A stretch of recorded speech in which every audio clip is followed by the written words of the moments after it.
রাজনৈতিক পট পরিবর্তনের পর বদলে গেছে দেশের অনেক হিসাব নিকাশ। বিগত সরকারের সময় নেয়া অসংখ্য অসমাপ্ত উন্নয়ন প্রকল্প নিয়ে শুরু হয়েছে অনিশ্চয়তা। আবার শেষ হওয়া প্রকল্পগুলো থেকেও কাঙ্ক্ষিত রিটার্ন না আসায় সেসব প্রকল্প বাস্তবায়নের বিপুল ব্যয় ও উদ্দেশ্য নিয়েও প্রশ্ন তুলেছেন বর্তমান সরকারের কোনো কোনো উপদেষ্টা।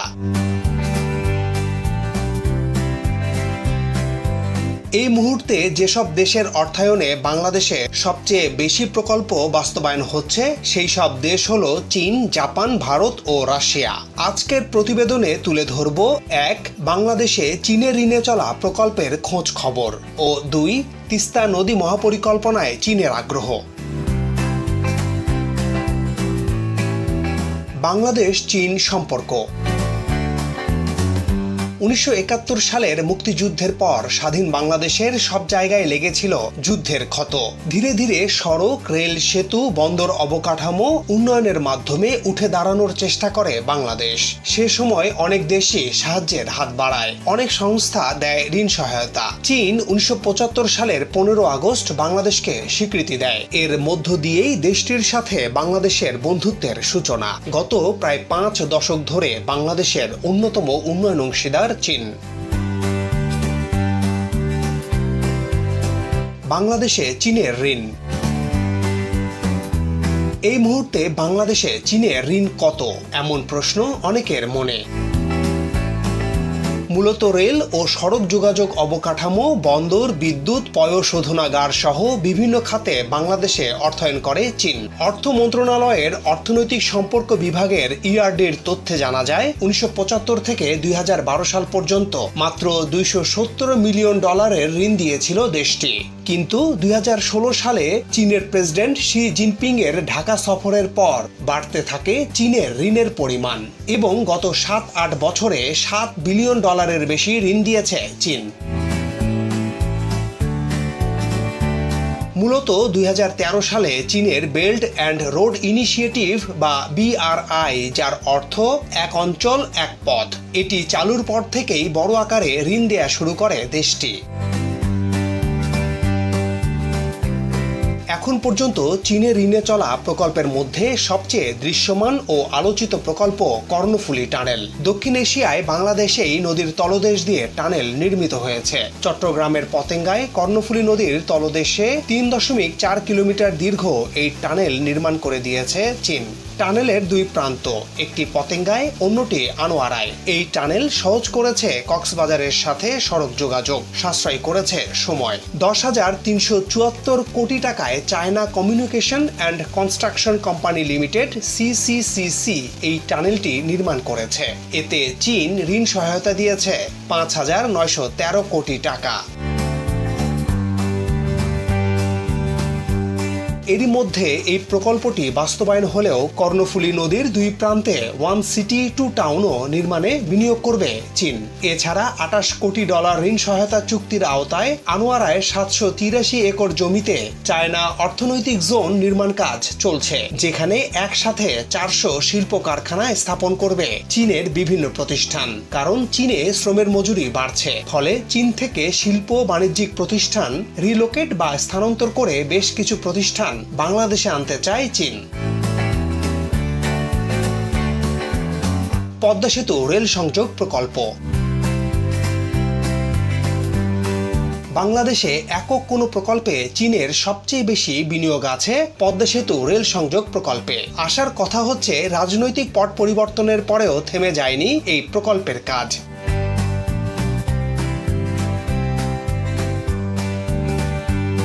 ঢাকা থেকে পদ্মা সেতু হয়ে যশোর পর্যন্ত ১৭২ কিলোমিটার ব্রডগেজ রেল লাইন নির্মাণের কাজ প্রায় শেষ করে এনেছে বাংলাদেশ রেলওয়ে। এই রেল সংযোগ দেশের দক্ষিণাঞ্চলের ২৩টি জেলাকে রেল নেটওয়ার্কের মধ্যে আনবে।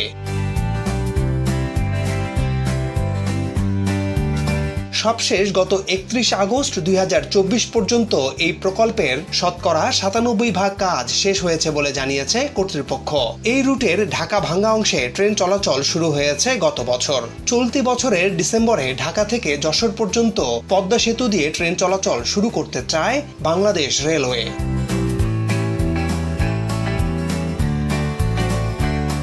কর্তৃপক্ষ জানিয়েছে এই রুটের মোট 20টি স্টেশনের মধ্যে ভাঙ্গা জংশন ছাড়া সবগুলোর শতভাগ কাজ শেষ। প্রকল্পটি বাস্তবায়নে মোট খরচ ধরা হয়েছে ৩৯,২৪৭ কোটি টাকা। এর মধ্যে চীনের এক্সিম ব্যাংক ২১,০৩৬ কোটি টাকা ঋণ দিচ্ছে। Dhaka Ashulia elevated expressway.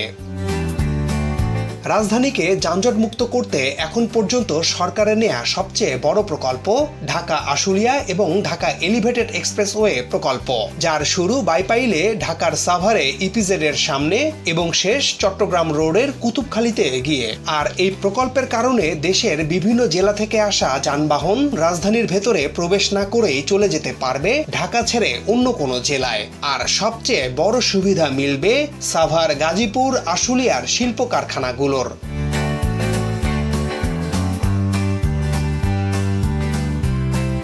বাইপাইল থেকে চট্টগ্রাম রোডের কুতুবখালী পর্যন্ত অংশের দূরত্ব ৪৪ কিলোমিটার। এর মধ্যে বাইপাইলের শ্রীপুর থেকে বিমানবন্দর পর্যন্ত ২৪ কিলোমিটার অংশটি ঢাকা আশুলিয়া এলিভেটেড এক্সপ্রেসওয়ে প্রকল্পের মাধ্যমে বাস্তবায়ন হচ্ছে। এটি একটি চীনা প্রকল্প।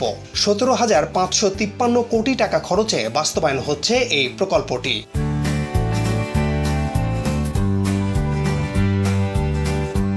বর্তমানে যানজটের কারণে সাভার ইপিজেড থেকে চট্টগ্রাম রোডে আসতে ৪ থেকে ৫ ঘন্টা লাগে। তাছাড়া দিনের বেলা রপ্তানি পণ্যবাহী ট্রাক, কাভার্ড ভ্যান এই পথে চলতে পারে না। তাই এই প্রকল্পটি চালু হলে ৪৪ কিলোমিটার পথ পাড়ি দিতে সময় লাগবে মাত্র ১ ঘন্টা। পুরো ঢাকা আশুলিয়া উড়াল সড়কের মোট ৭টি স্থানে গাড়ি ওঠানামার জন্য ১৪টি র্যাম্প থাকবে, যেখানে টোল থাকবে ৩টি পয়েন্টে। ঢাকা আশুলিয়া এলিভেটেড এক্সপ্রেসওয়ে নির্মাণ শেষ হলে শিল্প উদ্যোক্তাদের পাশাপাশি দেশের ৩০ জেলার ৪ কোটি মানুষ উপকৃত হবে।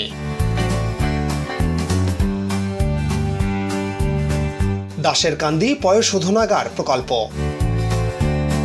রাজধানীর আফতাবনগরের কাছে দাশেরকান্দিতে গড়ে তোলা হয়েছে দক্ষিণ এশিয়ার বৃহত্তম একক পয়ঃশোধনাগার। অত্যন্ত প্রয়োজনীয় এই প্রকল্পের নির্মাণ কাজ শেষ হলেও এই প্রকল্প নিয়ে আলোচনার কারণ আছে। ঢাকা শহরে প্রতিদিন যে ২,০০০ মিলিয়ন লিটার বর্জ্য উৎপন্ন হয় তার ২০ থেকে ২৫% শোধন করতে পারবে দাশেরকান্দি প্ল্যান্ট। ৩,৭০০ কোটি টাকা খরচে এই প্রকল্প বাস্তবায়ন করা হয়, যেখানে চীনের এক্সিম ব্যাংক থেকে নেয়া ঋণ ২,৩৬৬ কোটি টাকা। প্রকল্পটির উদ্দেশ্য রাজধানীর গুলশান, বনানী, বাড়িধারা, মহাখালী, তেজগাঁও, কলাবাগান, হাতির ঝিল সহ আশপাশের এলাকার পয়ঃবর্জ্য সংগ্রহ করে তা শোধন করা। ৫০ লাখ মানুষের সেবা দেওয়ার জন্য প্রতিদিন ৫০ কোটি লিটার পয়ঃবর্জ্য শোধন করার ক্ষমতা রাখে এই প্ল্যান্ট। কিন্তু দুঃখের বিষয় হচ্ছে প্রকল্পটি চালুর ২ বছর হয়ে গেলেও এর সুফল পাচ্ছে না রাজধানীবাসী। তার কারণ ঢাকা ওয়াসার অদূরদর্শিতা। শোধনাগার তৈরি হয়েছে, অথচ এখানে যে পয়ঃবর্জ্যগুলো আসবে তা সংগ্রহের লাইন তৈরির কাজ শুরুই হয়নি। এখনো যদি এই লাইন তৈরির প্রকল্প অনুমোদন দেয়া হয় এবং তার কাজ শুরু হয়, তবুও ১০ বছর লাগবে সেটি শেষ হতে। তার মানে এমন একটি গুরুত্বপূর্ণ প্রকল্প তৈরি হওয়ার পরেও জনগণ কোনো সুফল পাচ্ছে না, আর সরকার হারাচ্ছে রাজস্ব। এখানেই শেষ নয়, প্রকল্পটির ব্যয় ও উৎপাদন অক্ষমতার জন্য বছরে ৫১২ কোটি টাকা গচ্চা দিতে হচ্ছে ঢাকা ওয়াসাকে। নতুন সরকার কি এজন্য ওয়াসাকে জবাবদিহি করবে? এদিকে ২০২৭ সাল থেকে প্রকল্পের ঋণের কিস্তি শুরু হবে। ফলে পরিচালন ব্যয় ও ঋণের কিস্তি দিতে ঢাকা ওয়াসা কর্তৃপক্ষ তখন আবারও পানির দাম বাড়িয়ে ব্যয় মেটানোর চিন্তা করবে। তাদের অদূরদর্শিতার খেসারত দিতে হবে জনগণকে। এবার তিস্তা মহাপরিকল্পনা প্রসঙ্গ। বাংলাদেশের উত্তরবঙ্গের রংপুর বিভাগের বেশ কয়েকটি জেলার মানুষের কাছে তিস্তা খুবই গুরুত্বপূর্ণ একটি নদী। ভারতের সিকিমের পর্বত থেকে উৎপত্তি হওয়া এই নদী ভারত ও বাংলাদেশের মধ্য দিয়ে প্রবাহিত হয়ে ব্রহ্মপুত্র নদের সাথে মিশেছে। তিস্তা একটি আন্তঃসীমান্ত নদী হওয়ায় এর ওপর বাংলাদেশ ও ভারতের সমান অধিকার থাকার কথা, কিন্তু তা কখনোই হচ্ছে না। দুই দেশের সব মিলে ৫৪টি আন্তঃসীমান্ত নদীর ক্ষেত্রে একই কথা প্রযোজ্য। যা হোক, তিস্তায় ফিরে আসি। তিস্তার উৎপত্তি স্থলের পর থেকে এই নদীর প্রবাহ বাধাগ্রস্ত করতে একের পর এক প্রকল্প নিয়েছে ভারত সরকার। বিশেষ করে পশ্চিমবঙ্গে এই নদীর পানি ধরে রাখতে গজলডোবা বাঁধ নির্মাণ করা হয়েছে। 1998 সালে বাংলাদেশ সীমান্তের 60 কিলোমিটার উজানে ভারত সরকার এই বাঁধ নির্মাণ করে। মূলত এই গজলডোবা ব্যারাজের মাধ্যমে তিস্তা নদীর নিয়ন্ত্রণ ভারতের হাতে চলে যায়। এই বাঁধে 54টি গেট আছে, যা বন্ধ করে তিস্তার মূল প্রবাহ থেকে পানি ভারতের পশ্চিমবঙ্গের বিভিন্ন খাতে পুনর্বাহিত করা হয়।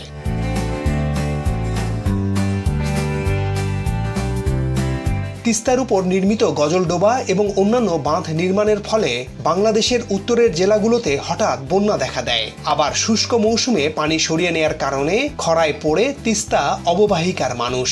এই অবস্থা থেকে মুক্তি দিতে তিস্তা মহাপরিকল্পনা নিয়ে হাজির হয় চীন। এটি এমন এক পরিকল্পনা যা বদলে দিতে পারে দেশের রংপুর বিভাগের কয়েকটি জেলার অর্থনৈতিক চিত্র, যার সুফল পাবে পুরো দেশ। কি আছে তিস্তা মাস্টার প্ল্যানে? এই প্রকল্পে দেখা যায় তিস্তা নদীর যে প্রশস্ততা আছে তা কমানো হবে। অর্থাৎ এই নদীর গড় প্রশস্ততা বর্তমানে প্রায় 3 কিলোমিটার। এখান থেকে 0.816 মিটার কমিয়ে আনা হবে। এর ফলে নদী গর্ভের প্রায় 171 বর্গ কিলোমিটার ভূমি পুনরুদ্ধার করা সম্ভব হবে। এছাড়া খননের মাধ্যমে তিস্তার গভীরতা করা হবে দ্বিগুণ। বর্তমানে এই নদীর গড় গভীরতা 5 মিটার, এটিকে 10 মিটার গভীরে খনন করা হবে। এর ফলে তিস্তার নাব্যতা বৃদ্ধি পাবে। নদী ঘিরে বেশ কিছু জেটি, বন্দর ও সড়ক নির্মাণ করা হবে।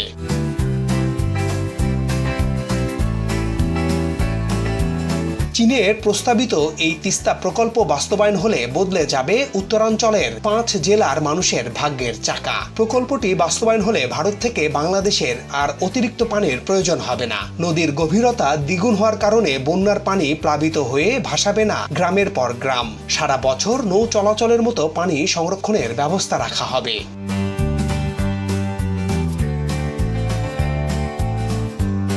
প্রকল্পে বলা হয়েছে 108 কিলোমিটার নদী খনন, নদীর দুপারে 173 কিলোমিটার তীর রক্ষা, চর খনন, নদীর দুই ধারে স্যাটেলাইট শহর নির্মাণ, বালু সরিয়ে কৃষি জমি উদ্ধার ও 1,13,000 কোটি টাকার সম্পদ রক্ষা এবং প্রতি বছরে 20,000 কোটি টাকার ফসল উৎপাদন করা সম্ভব হবে। নৌবন্দর এবং আইন শৃঙ্খলা রক্ষায় দুই পারে থানা, কোস্টগার্ড ও সেনাবাহিনীর জন্য ক্যাম্পের ব্যবস্থার প্রস্তাবও রাখা হয়েছে প্রকল্পে।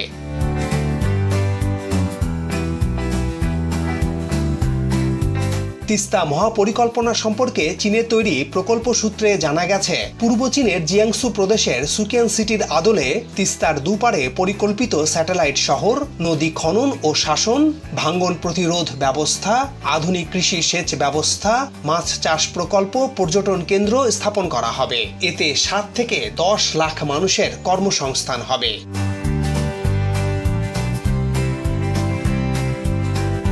চায়না পাওয়ার কোম্পানি ইতোমধ্যে তিস্তা পারে নির্মিতব্য প্রকল্প বাস্তবায়নে নকশা ও সম্ভাব্যতা যাচাইয়ের কাজ শেষ করেছে। তিস্তা নদী পাড়ের জেলাগুলো নীলফামারী, লালমনিরহাট, কুড়িগ্রাম, রংপুর ও গাইবান্ধায় চায়নার 3টি প্রতিনিধি দল কাজ করছে। ইতোমধ্যে এই প্রকল্প ঘিরে উত্তরবঙ্গের মানুষের রয়েছে বিপুল আগ্রহ। বারবার তারা এই প্রকল্প বাস্তবায়নের তাগিদ দিয়ে আসছে। কিন্তু ভারত সীমান্তের কাছে বাংলাদেশের এই প্রকল্পে চীনের আগ্রহ নিয়ে আপত্তি আছে ভারতের।